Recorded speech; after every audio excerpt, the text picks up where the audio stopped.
आंखें खुली हो या हो बंद, दीदार उनका होता है. Nima bo'ldi? O'zingdagi kamchilikni nimaligini bilasanmi? Kamchilik? Ha, nima uchun dunyodagi bor tashvishlarni o'zingni nozik yelkangda deb bilasan? Kimsan o'zi? Ko'zoynak. Tangriga quruq gap bilan iltijo qilishda nima foyda, agar qalbingda hech nima bo'lmasa?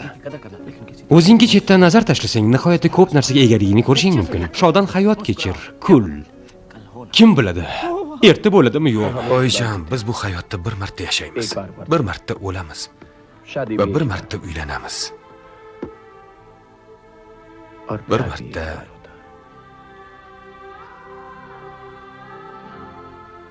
sevamiz. Hayotda biron maqsadni ko'zlab, unga erishmoqchi bo'lsang, orzuyingga yetishmoqchi bo'lsang, qalbingga quloq sol.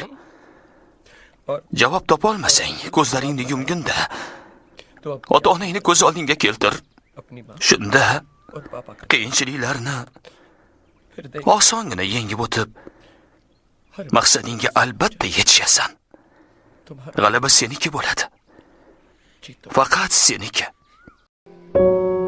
Aytishadi-ku. Agar inson biron nimani chin qalbdan niyat qilsa, butun koinot uni shunga yetishtirish payida bo'ladi deb. Xuddi filmlarimizdagi kabi, hayotimizda ham oxirida hammasi yaxshi yakun topadi. Quvonchli va xayrli.